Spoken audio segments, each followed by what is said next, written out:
I think if you experience bullying, again, even if you have a loving family, if you experience bullying from a young age and you basically experience that all through adolescence, that's probably going to contribute to a belief that others aren't necessarily trustworthy or inherently caring about you. So I would suspect that that probably plays a little bit of a factor in this. They've been hurt by others. So that's going to maybe make them a little bit defensive or suspicious. In my study, I'd asked incels like how often they match with someone on dating apps and how much they think other men are matching with people on dating apps. And then, of course, I asked non-incel men the same thing. And incels actually gave the same estimate for how other men are doing as how other men had said that they were doing. So they do seem to have a good perception of roughly, yeah, it was like incels said they match about 5% of the time and estimated that non-incel men matched about one-third of the time. And the non-incel Oh, men indicated that, yeah, it was about one-third of the time they were matching. So, interesting. So their perceptions aren't entirely inaccurate. So it goes to show that there might be more going on there with, I looked at some non-dating app stuff. So like rejection sensitivity, attachment styles, depressive symptoms, dating anxiety, fear of being single, that sort of stuff. And basically what I found was that incels adopt more liberal dating app strategies. So they're swiping right more often, indicating that they're interested in somebody. They're setting a wider geographic radius. They tend to set mm. their max age a little bit older, but yet they're actually matching less often with people. So it's not working out for them, despite clearly making attempts to try to. Brendan, you've looked into incels and their experience online, dating. Well, so not technically online, but I guess just dating. First of all, what got you interested in this this specific topic? Sure. So at the time, I was hearing about incels on the news and I went to go look and see like what kind of research is out there about them. And there was nothing. There was zero incel studies. And, we heard a lot about them, that they're misogynistic, that they're Yeah. angry, that they're violent. And I could see online, just looking at the Reddit forums that have now closed down, that they probably wouldn't be very receptive if I were to run a study that was basically like, so how misogynistic are you? Or something like that.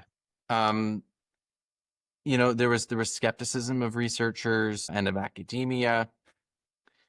And I also thought like, there's probably a better lens of understanding what they're going through. So I thought, what if incels have actually been around for quite some time, and it was a much more gender neutral term and concept, um, 20 years ago. But I thought, I wonder if the kind of rise of dating apps, if that correlates at all with the sort of rise of male only incels, of this kind of iteration of incels. So I thought, why not have that be the lens? My background was also a little bit in romantic relationship research, so it was kind of a good Right. alignment. Obviously, I wouldn't be able to prove anything, but I was curious about their dating app experiences. So that kind of framed it like, okay, well, what's going on? What elements of you as a person might help us explain why maybe dating apps have been a problem for you? So that was kind of the The thought that lens. went into the study. Yeah, I love that. So, it's interesting. So the concept of an incel was more gender neutral many years ago, decades ago. Yeah, it was actually coined by a woman. So Okay. So, in your writing, you make an extremely important point that often gets overlooked, I feel like, in today's society. You write, despite an increasing number of options for finding a romantic or sexual partner in the 21st century, a growing number of individuals are finding it difficult to do so. So first of all, I like that you point out that there's a growing number of ways of finding somebody, because I do think that gets missed out in the conversation. Sometimes there's the traditional ways like church, even though less people are going to church. There's work, even though there is this perception that the culture has changed. It's not a perception thing. The culture literally has changed. So some people are understandably like more worried about traditional ways of approaching people at work. Uh, but there's still older avenues. There's still like the bars and stuff like that. And then you do have these dating apps and stuff like that. Yet there's still people finding it more and more difficult than ever to find somebody, to be with. Why do you think, and it seems like I don't know if it's just men. I'm not 100% sure. Do you think men are struggling? Why do you think men are struggling with dating even though there's an increased amount of options to, find somebody? Yeah, good question. And yeah, I don't know if it's just men that are struggling. It's probably everybody to some extent, Yeah. and maybe different problems, but otherwise maybe still similar frustrations about dating in the 21st century. So it's a little surprising in one sense because, again, coming this from like an incel lens. So incels generally self-describe themselves as like fairly socially awkward and certainly not people who maybe would thrive in a traditional meeting people way, right? Like they're I think they would probably be willing to say that they're generally not the type of people who would be comfortable going to a bar or a club and going up to someone and approaching them, can I buy you a drink, or, you look pretty, or whatever. Or even potentially asking out someone in a friend group, or initiating that and putting themselves out there. Right. And I think a lot of people are like that too, not just incels. People Yeah. are risk averse. Oh, yeah. And certainly, I get that. Like, I would not be comfortable with that either. That is not me. I'm not a salesperson either. By the way, there's a lot of women too who are very Yeah, uncomfortable. absolutely. And of course, for women, that also goes against a lot of cultural norms, right? Of you're not supposed to be the pursuer. So there's like extra obstacles for some women to go through in order to do that. So you look at something like dating apps and you think, okay, well, this should be potentially a pretty good equalizer for people, because even if you're socially awkward, you're not putting yourself out there in the same way, right? You don't need to be suave necessarily. Yeah. And in terms of the interaction, right? If you are a little bit socially awkward, um, dating apps are text based. So you can take a minute or a long time to respond to someone while you think of what you would like to say. So you don't necessarily have to, even if maybe you are a quick witted person, but in that context, you get so nervous, you have a difficult time doing that. You don't have to worry about that because you're not having a back and forth in-person banter where you have to be really funny all the time or really charming or something. So you would think that dating apps would level that playing field a little bit. But it doesn't seem like it's doing that. And actually, in speaking with some incels who've mentioned dating apps, a number have said they actually haven't even tried them because they just don't have any hope for them anyway, or they'll hear other people's kind of horror stories, so they haven't even bothered trying that avenue. And I think maybe some of the issues with dating apps is just with choice overload, right? Traditionally, even if you're relatively, like, let's say, popular at the club, you might have a few people approach you, to buy you a drink or ask you to dance or whatever it is, whatever type of club that you're at. But on dating apps, you can go on there and there's hundreds of people who might be interested in you, or even thousands, depending on where you are. So you don't have you can't devote kind of the same cognitive resources to vetting each potential person as you would in a different context, right? Even if you did a speed dating event, which was sort of the precursor to this in terms of, you know, more scheduled dating things, right? I think normally you meet maybe 7 to 10 people and you have 2 to 5 minutes to meet each person. Okay, well, at least you have a little bit of time and you know that there's a set number. So when it comes to so many people and so many options, you don't have the same ability to go through each person. So you make shortcuts, right? Yeah. It's the same thing. You go to the grocery store, you want to buy some pasta, and you see there's like 7 or 8 different brands. Well, you're not going to pick each one up and check the nutritional ingredients of each one and go Right. back and forth and then compare and contrast all the costs of each one and Unless you're which one's vegan. more yellow, and all of that, right? Like there's only so much energy you have and you can expend. So we make shortcuts, right? And just like you might do, or when I do, when I go to pick out a bottle of wine, I go with the one that has the prettiest label or the one that I like at a certain price point, right? Now, that's not necessarily the best way to pick a wine. And that's also probably not the best way to pick a partner, but that's often what people do. We go with easily evaluable things. such as physical attractiveness, which is great for some people, but that also means that people might not make the best decision, right? Even if you match with the person, even if you match with the most attractive person you ever saw in a dating app, well, that might be great. They might not be the person for you, or you might not be happy with that person. So I think that's part of the problem, is that there's just so much choice, and picking a dating partner or even a casual sex partner is something that generally requires a lot of consideration. Yeah, but I mean, you just broke that down so well, very well. Because, like you said, it's just shortcuts, and you can easily overlook other things. Like, okay, yeah, I might not match with as many people, or I might not, get whatever the girl I want to get, whatever, etc. But she's picking the most attractive person. There's a lot of problems with that, doing, using looks as the shortcut, whatever. And so there's a lot of other things that you may add that you just may be overlooking, or because you're thinking so much in a app way, dating app kind of way, like that's the lens that you're looking through. You're missing a lot of other details that are super important. So, do you think, is there any evidence that it's actually harder to date, or is it more kind of like what I was hinting to just now, a perception, a thing that things are getting harder? Because if you're thinking that, okay, she only wants chads, and you therefore don't even try, you don't even go on the app, or you just, I don't know, you just kind of give up. Is your perception making it harder, or is there evidence that it actually is harder, or is it a mixture of both? Yeah, that's a great question. I don't know of any research that really compares. And of course, that gets down to, how do you define harder? Right. Um, because, there's pros and cons, right? Certainly, if I'm someone who's moved around to different cities. I've been lucky that it's either been for school or for work. So you have an opportunity to meet people and make friends. But let's say you move somewhere and you don't really know anybody. Um, it can be difficult to date. And for 50 plus years, meeting a romantic partner through a friend was the number one way we met people. But if you move somewhere and you don't have friends, Yeah. what do you do?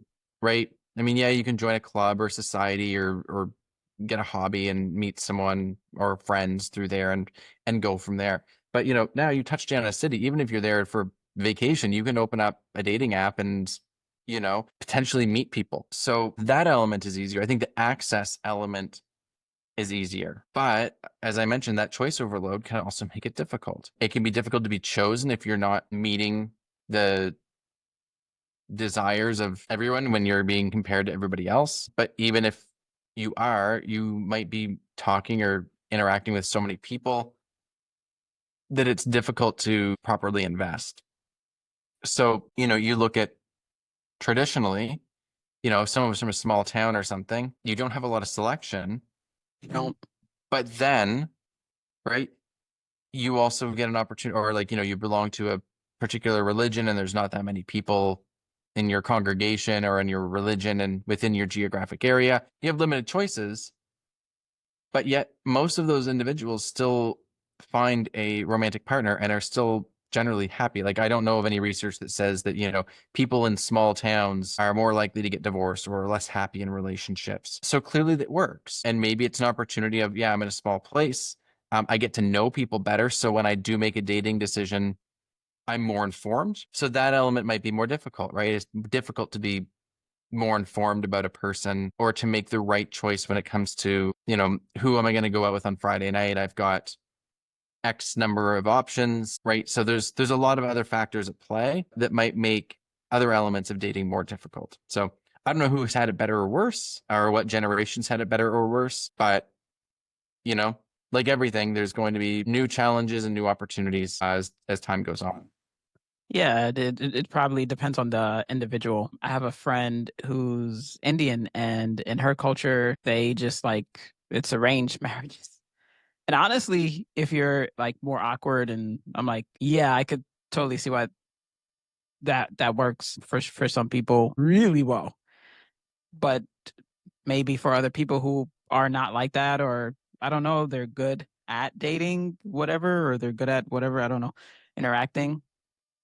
Maybe this way is much better. I don't know. It probably depends. I don't know. You describe the sexual lives of incels based on other research as the accumulation of rejection and repeated delays in romantic and sexual debuts that incels struggle to contend with. What are the differences between incels and non-incels? That's for So, I mean, to some extent, and something that, I've kind of learned and widened the scope as I've done more incel research is that, the term incel, right, involuntary celibate, the grouping element of that is the fact that they're celibate, right? They are not having sex. But it's really a lot bigger than that. And what a lot of incels have kind of expressed is that they've experienced just broader social rejection for most of their life, right? A lot of bullying and stuff in adolescence. So a lot of the sort of social and romantic milestones they've missed. A lot of incels have indicated that they haven't ever kissed a woman before or a girl, right? Whereas most heterosexual men in their even late teens or early to mid 20s have done that. Now, what's interesting is there's also different, again, we get down to perceptions. What we know is that this generation, mine sort of, and then the ones that are maybe 10 or so years younger than me, they're having a lot less sex. Age at first intercourse is going up. And that's really bucking a trend that has been going on for a long time. So we have this perception of high school or university as everybody's having sex, everybody's dating. And certainly some people fall into that category, but actually fewer people are falling into that category than ever before. So when you're not doing those things, you might feel as if you're an outlier or you're really behind. And sure, if you make it to your mid to late 20s and you haven't had sex before and you wanted to, certainly you're in the minority. But going back a few years, you actually might not have been. You may have just felt that way because there's social expectations that you should be doing these things or you should have had these experiences. So that probably doesn't help. And I do wonder if that's contributed to, this concept of being an incel or, you know, I guess it's probably a little bit older for some of the modern day incels, but thinking about, all of the like this genre of like teen movies, like I'm assuming you remember things like American Pie, those Oh types of yeah. movies, right? And my high school experience is not like that. Maybe yours was, and congrats, maybe if it was. But right, if that probably didn't help either. If you thought that that is what a high school experience was like, or you watch, the show Sex Education, which is again very, very sexualized, probably only capturing, 1 or 2% of people, but that still cultural idea. Um, of like free love and all of that probably doesn't help it in terms of perceptions of how you're doing and where you rank. Milestones. Yeah. What I will say though, and I was really surprised by this, is in my study, I'd asked incels like how often they match with someone on dating apps and how much they think other men are matching with people on dating apps. And and then of course I asked non-incel men the same thing. And incels actually gave the same estimate for how other men are doing as how other men have said that they were doing. So they do seem to have a good perception of roughly, yeah, it was like 5% of incels said that incels said they match about 5% of the time and estimated that non-incel men matched about 1/3 of the time. And the non-incel Oh. men indicated that, yeah, it was about 1/3 of the time they were matching. So, interesting. So their perceptions aren't entirely inaccurate. So it goes to show that there might be more going on there with incels. But yeah, just to go back to your, I guess, original point or question, it is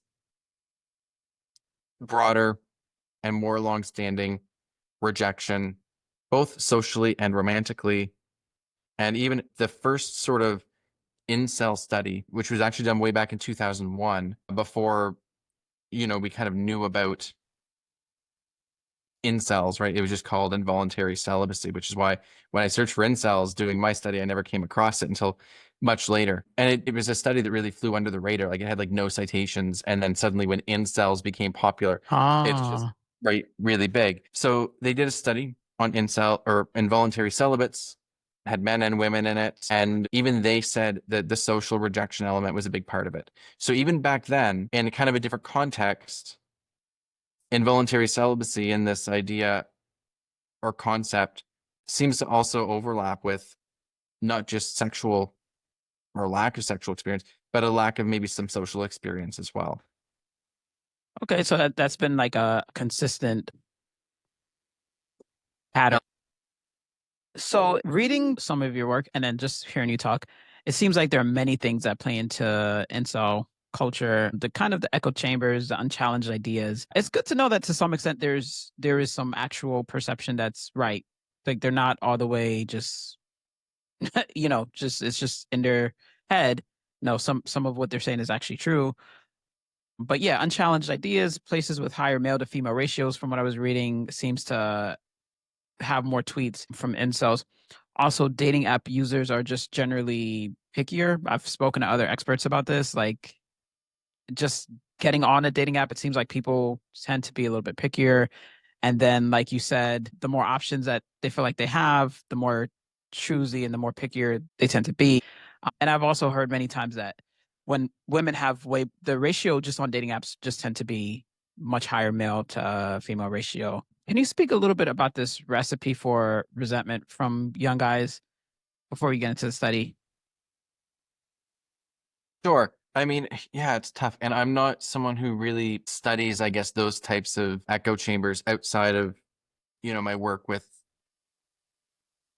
incels. And yeah, there doesn't seem to be a lot of room for dissension on some of those forums. What I will say is that in my experience, incels are fairly heterogeneous. A lot of incels I've spoken with don't post on the forums.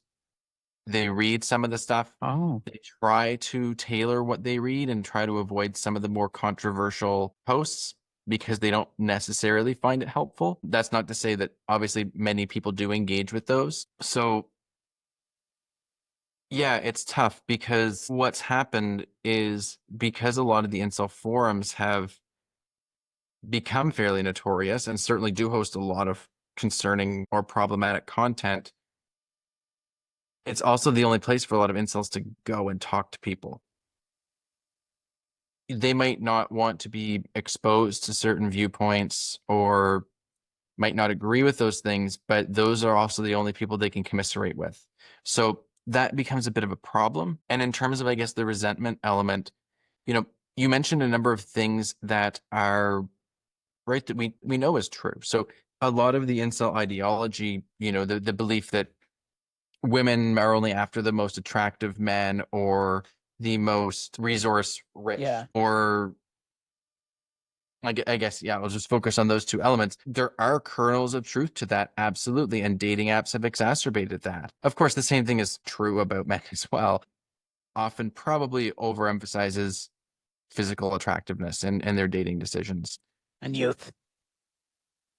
And so, but there are kernels of truth to that. So I think that's why they can hold on to these and to maybe take them in a more rigid way.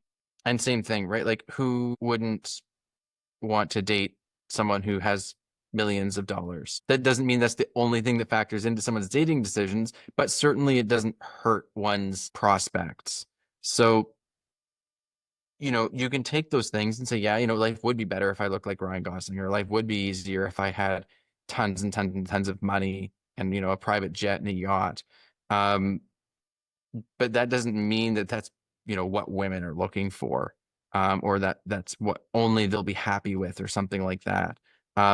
So they take something that has a kernel of truth, and take it to the nth degree. Yeah, they exaggerated. It is a little sad though. I don't know. I don't know if you could hear me, Brandon, because I see it, you froze on the main screen. Yeah, you're frozen for me as well, Okay, but I okay. can hear you fine. Great. Because incels don't, I don't know where they would go to kind of get challenged. I don't know like what spaces they would go to, especially if they're more awkward as is. And I don't know. It's a tough situation. I don't know how they would get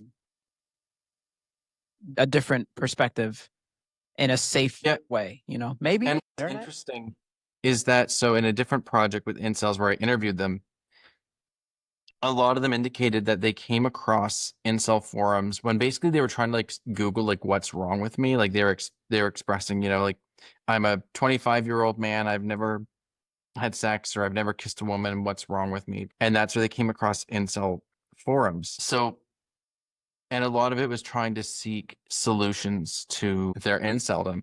Um, so some of them are like, I would say like solution oriented in a sense, and some of them have mentioned different like other subreddits they read or engage with. So things like purple pill debate, which is supposed to be kind of a balance between sort of like blue pill and red pill ideologies, our sex, our dating advice, stuff like that. And there was actually a fairly recent paper out that looked at incel users on Reddit and like what forums they were engaging with before and after joining an incel forum. And a lot of the stuff they were engaged with before were relationship oriented subreddits, as well as some mental health ones. So there are options out there, and there's even a subreddit called Incel Exit to help individuals try to exit that element and provide more of a safe space for individuals to express, um, their frustrations and their challenges, but also trying to have it be a bit more pro-social and helpful. So there are things out there, but they're certainly not as popular, and there are also some issues that some have experienced with those as well. So yeah, there's lots going on for sure, but it does seem like the dedicated incel forums are sort of certainly the congregating place for incels. Do you know, or could you think of any of the problems that they may have with the incel exit culture? Like, what are some issues they're having with that? Sure. So some of them, kind of a bittersweet, like some people will post like Oh, success stories, like I got a girlfriend or something like that, and they'll be happy for them, and they're like, it's nice to see, you know, people getting out of it, but then it was like, but why wasn't it me? you know? So I think there's that element. And then also something that they just deal with more generally is they irritated with getting a lot of platitudes, right? Like, oh, it'll just get better. Wait a few years, women will come around, which all might be true, but they feel like it's just an empty platitude meant to just keep them going. So they've experienced some irritation with that, or feeling like their challenges and their frustrations aren't being validated, I guess. And, maybe people trying to offer solutions that they've already like clearly thought of. So those are the elements. So a lot of like well-meaning people just maybe not offering them the kind of help or support that they're looking for yeah, I get would that be, to some yeah. extent. If you join like a group and you want a problem to be solved and the conversation is just positivity, positive, it can be a little, it's like, well, I joined it because I want to solve something. I don't really positivity stuff. Can we tone it down a little bit? Can we Yeah. dial up So like toxic positivity, or like, yeah. you know, it's like your internet's not working and you call IT and they're like, well, have you tried restarting your router? And you're like, well, yes, I obviously did. And you're kind of frustrated because you're like, I already did the obvious things. I'm calling you because, or I'm reaching out because I need more help than I'm able to generate on my own. Yeah. So that's, I think, part of the struggle too, is just, or they just want someone to listen to. So yeah, it's hard. And I don't think that maybe incels have always made it clear what they're looking for. Because some people complain and they just want someone to complain to and they just want to vent, and that's it. Other people want validation. Other people want solutions. And I think this just gets to a broader, human element of when we're not clear what we want, we might be disappointed in what we get because, you tell someone something and they go into problem solving mode and you're like, whoa, I didn't ask for your input. I just wanted to vent. But if you made that clear from the get go, great. So maybe that could be something we could all work on. Right. And another thing too is, incels, they are a vulnerable population. One of my researchers was saying that, but the issue of not having sex just seems so shallow to a lot of people. I think especially women, a lot of women don't understand. They're like, well, you can't get laid and you're upset about that. So that's also another thing. I think the branding of it sometimes makes people like, okay, yeah, no, I don't care if from what I hear. That's a great point, right? It just seems like, and I think we've seen that. in some people's responses of like, oh, poor you, you don't get to have sex, when you want, or women don't want to have sex with you, poor white boy, whatever. But what I think they're missing in that is this desire for incels to have like intimacy, right? It's not just about sex. It's why they don't count it. Like technically they could go out if they have the Yeah. money and hire a sex worker or something. That doesn't count because you're paying them. So they don't always say it outright, but it's about the intimacy, right? And when you don't have any, so another issue is they don't have many, if any, friends. So they're going through adulthood without any sort of intimate relationship, whether that be romantic or just platonic. So that can just make it all worse, right? And I think one of the issues is, and again, it's something that's not maybe picked up on as much as it should be, is going through life and going through, your 20s and even 30s without having had sex. It's not always about like, oh, woe is me, I'm not getting what I deserve. It's nervousness of, oh my God, what do I do if I get into a position? Maybe I start dating someone, or, I find a person to have some casual sex with, and I've got no clue what I'm doing. And I'm going to be so embarrassed, and she's going to make fun of me, or that's going to ruin what we had going. So there's a lot of insecurity about it as well. So it's the intimacy, but it's also insecurity. And again, that makes sense. You haven't done something, you're going to be nervous about it. And a lot of people are insecure about sex. So that's also, I think, something to consider when they seem a little panicked over it. It's not about them feeling necessarily entitled or obligated to sex. It's about, I would like to be able to have it at some point, and I would like to maybe alleviate some of the anxiety I have around it. It's kind of like, what does it mean that I wasn't able to have sex, and then like, what does it mean in the future? That's kind of what I'm picking up. It's like, not only is like, what does it mean if I'm the type of person, specifically a guy that's not able to attract a mate, and then on top of that, like, what does that mean now, and then what does that mean about my past, and then what does that mean about the future? Like, if someone finds out, because that is kind of a taboo. I mean, people don't want to say that, but it is kind of a taboo, even to some extent for women. If you're like 35 and you've never, in America, people are gonna kind of look at you like, I don't know, something might be wrong with you.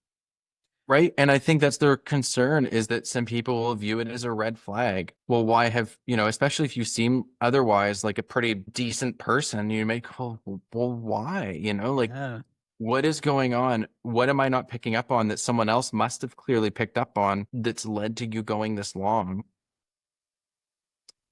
Which again is a shame, because there might not be an actual good reason. Like if someone's just really, maybe they're quite introverted, they don't go out that much, they're a little bit socially awkward, maybe they've given up a little bit in trying, you can go a long way with that. It doesn't mean that, you're not worth dating, or that you've got such a serious character flaw that someone shouldn't give you a chance. But yeah, people read into it, understandably so, but there can be very good reasons why someone, has involuntarily gotten to that point.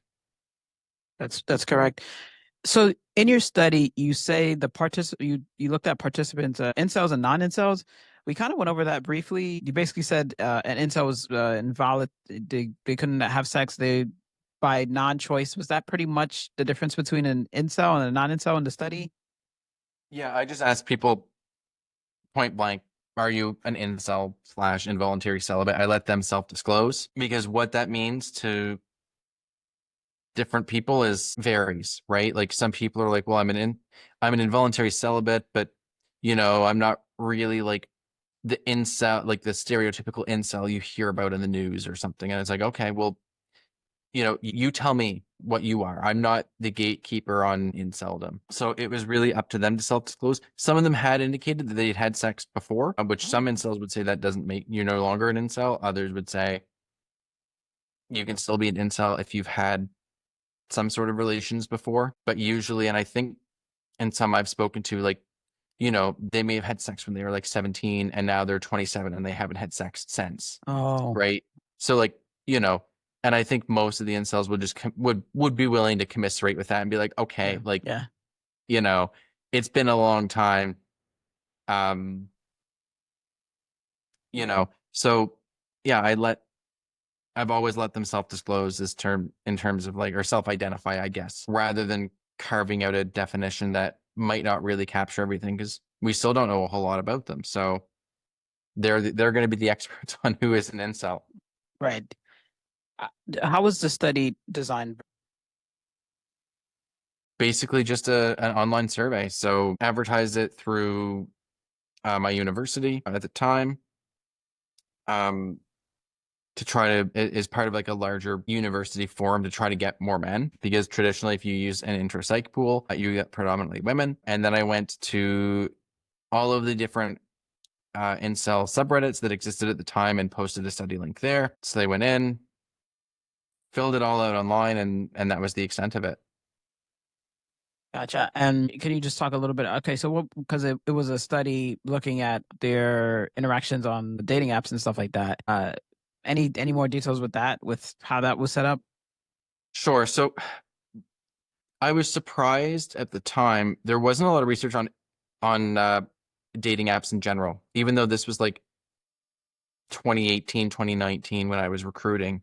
A lot of research was still on like traditional like online dating websites. Like you go to eharmony.com, you boot up your old desktop computer and you like log in and see if someone's messaged you, right? Which is pretty outdated even Yeah. back then. Um, so I just asked a series of questions about their dating app use, how it's set up, how many pictures they have, what the pictures were of, if they have a bio, if they've paid for Tinder, or sorry, paid for any dating app, got the premium service, how often they're swiping right, what their age range is, what their geographic radius setting is, all of those types of things. Have you ever gone on a date with someone you've met on a dating app, etc.? And I looked at some non-dating app stuff. So like rejection sensitivity, attachment styles, depressive symptoms, dating anxiety, fear of being single, that sort of stuff. And basically what I found was that incels adopt more liberal dating app strategies. So they're swiping right more often, indicating that they're interested in somebody. They're setting a wider geographic radius. They tend to set their max age a little bit older, but yet they're actually matching less often with people. So it's not working out for them, despite clearly making attempts to try to open themselves up to more possibilities, I guess is the best way to put it. And they were basically higher in all of the metrics that we were looking at. So, they have more attachment insecurity. They've got a greater fear of being single. They have more depressive symptoms. They do experience more dating anxiety. All of those things that I hypothesize. What was surprising was the magnitude of difference. Like they were massive effects across pretty much every measure. So these weren't minute, not really meaningful differences. They were sizable. Okay, okay. Can we talk about a little bit of the results? Sure. I guess what else did you want to know beyond that? Yeah, so you said magnitude difference. Okay, so you said you questioned you checked out how fearful of being single, sorry. They were Yeah. they were attachment styles, which they tended to be more anxious in their attachment style. Did you find anything surprising, crazy surprising, or anything like that? They were just pretty much pretty anxious in attachment. They were pretty afraid of being single. Yeah, everything Yeah, they kind of. were pretty much as advertised. Because I know, and I even got some feedback from a reviewer basically being like, well, is this all in their head or something like that? And I mean, it's self-report, whatever, but we're using validated scales and it's coming out consistently that they are experiencing, these symptoms or these feelings more consistently than non-incel men. Um, Another one was relationship contingent self-esteem. So, how much your self-esteem hinges on your relationship status. And as expected, they scored much higher in that. And again, it was a sizable difference. Rejection sensitivity. So you put all these things together and you say, okay, well, here's a group of people who have experienced a lot of rejection. Their self-esteem is more contingent on being in a relationship. They've got a fear of being single. They're anxious about dating. It's no wonder why we see, this group having lower self-esteem, which we also found, and experiencing more depressive symptoms because it all those pieces fit together really well. And if you look at we didn't look at, how much they endorsed the black pill or anything like that. And there's been different studies that have shown different levels of endorsement of that. But one of the essential elements of the black pill ideology is that basically like women are exploitative. They're going for those alpha men, those chads. They'll settle for a beta until they can, move their way up. And that really reflects an anxious attachment style, right? This belief that people aren't going to be loyal and that you're always going to be looking for signs that they are no longer loyal, or you want them to demonstrate their loyalty quite often. So that tracks too. Even if they maybe not don't believe in sort of this black pill ideology, they're certainly exposed to a lot of beliefs that kind of align with an insecure or anxious attachment style. So it means that they've got a lot of things going on psychologically and in their beliefs and attitudes about others and themselves, but it all kind of makes sense. You know what? I wonder if I don't know if you would know this, Brennan, but I wonder if their anxious attachment style is like it was like that since they were babies, since they were younger, or and their rejection sensitivity was like that since they've been a kid, or if it happened after, you know, all the rejection or being in a relationship or not being, that's something that's interesting. I wonder if they've always kind of been like that. They're like that, or that happened over time. Yeah, and it's tough because like the classic attachment theory is that this is all based on, how well you bond with your caregiver at an early age. I think people can recognize that there's, you know, it's not just, how well you basically bond with mom, which was traditionally what they were looking at. But, you can look and say, the incels I've spoken to didn't really have anything negative to say about their parents if that element got brought up. But I think if you experience bullying, again, even if you have a loving family, if you experience bullying from a young age and you basically experience that all through adolescence, that's probably going to contribute to a belief that others aren't necessarily trustworthy or inherently caring about you. So I would suspect that that probably plays a little bit of a factor in this. They've been hurt by others. So that's going to maybe make them a little bit defensive or suspicious. Yeah, yeah. So, Brendan, what do you think the next step should be for research? You know, is it getting better? Is research getting better with incels? Uh, No, I don't think there's definitely camps sort of coming about in terms of how we should be studying incels, with some really thinking that we should be focusing only on the sort of extremism or misogyny or misogynistic elements of the community, which is certainly one avenue and one that's worth looking into.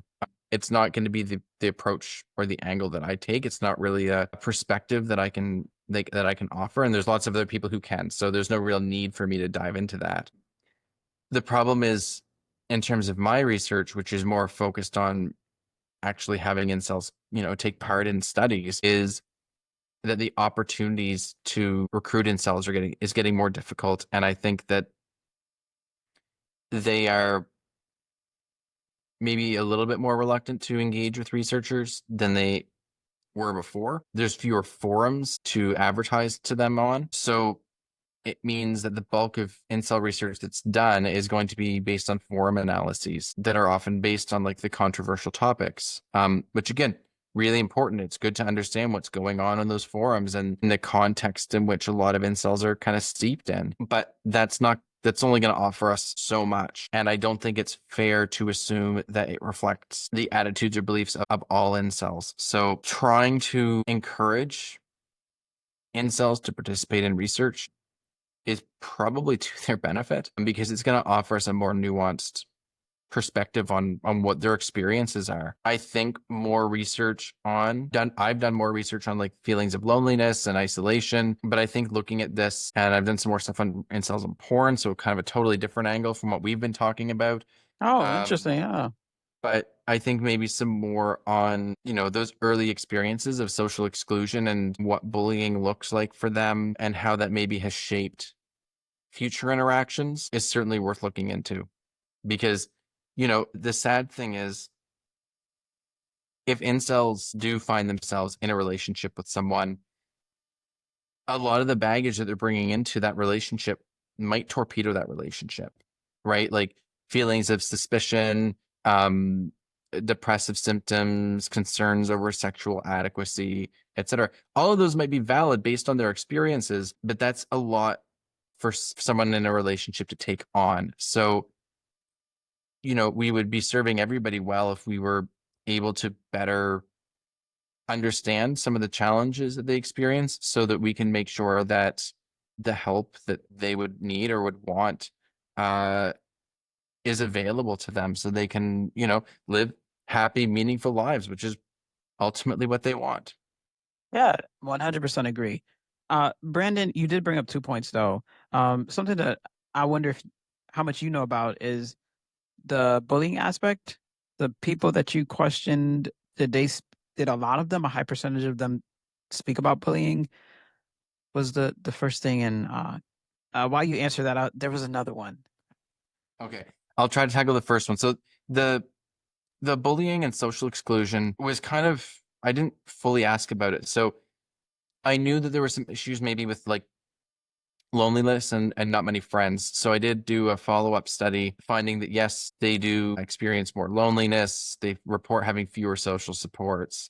And that was kind of again looked at through the lens of rejection, right? Like if you get rejected by someone on a dating app, or maybe you go on a date and it doesn't go well, right? What we often do is we commiserate with others, right? But if you don't have friends to commiserate with, that just makes it all more difficult. But then I did some interview with incels just on like like what got them to adopt the incel identity and whatnot. Unprompted, most of them indicated that they'd experienced either bullying and they would directly call it that, or social exclusion, or feelings like they didn't fit in, and these were like long-standing issues. So I would say that that was pretty consistent. And unbeknownst to me, a colleague of mine and we ended up writing the paper together, um, around that same time as interviewing incels, asked very different questions from what I did, and that came up for them as well. So different incels, different questions, same sort of theme came about, where these early experiences of exclusion were quite prominent. Gotcha. And you know what it was? You talked about incel and porn. Anything interesting with that you found with that research? Very. So, you know, again, kind of a uncharted territory, took a Yeah. bit of a buckshot approach in terms of what we were looking at and what we were measuring. Also was looking at it through a lens of like body and genital image issues. Traditionally, when that research has been done, it's been looking at gay men and porn and sort of how that tracks onto body image issues. So we found the same for incels, but what seemed to be really strongly related to this. So incels recognize to some degree that like porn is not realistic. Still see it generally as a source of sex information, but they don't expect future partners or something like that to look or act like the women they see in pornography. At least no more than a non-incel male does. But what does seem to be a big issue is that they seem to think that women will expect them to look like and perform like a male porn star. And Hmm. that's really, really strongly related to all of the body image issues that they report. So it's this idea that like they can recognize to some extent the artificialness, I guess, of a lot of pornography, but they've got concerns that women won't pick up on that, and that the more women watch or engage with pornography, the higher their standards and expectations are going to be, which makes them then nervous about how they will do. So not Yeah. not yeah. So it's like this meta thing going on where they're it's influencing their perceptions of someone else's expectations. Very, very interesting. Because I actually just read, and I'm gonna try to invite this researcher on. I just read something that incels have the wrong perception, I think, when it comes to or people have the wrong perception about incels and misogyny, something like that, where incels are a lot less misogynistic than people think. Something of that sort. They just tend to be a lot less distrusting of people. And there was something else. I can link it to you Oh, after. please do. Yeah, it was on Reddit. But Brandon, where can people find you? Well, you can follow me on Twitter or X at Brandon__Sparks. I think it's the same on Blue Sky. And I'm a assistant professor at St. Francis Xavier University. So you can also just Google me and my email's there, btsparks@stfx.com. Awesome, Brandon. Thank you so much for coming on, for hanging out with Well, me. thanks for having me, Mia. Thank you.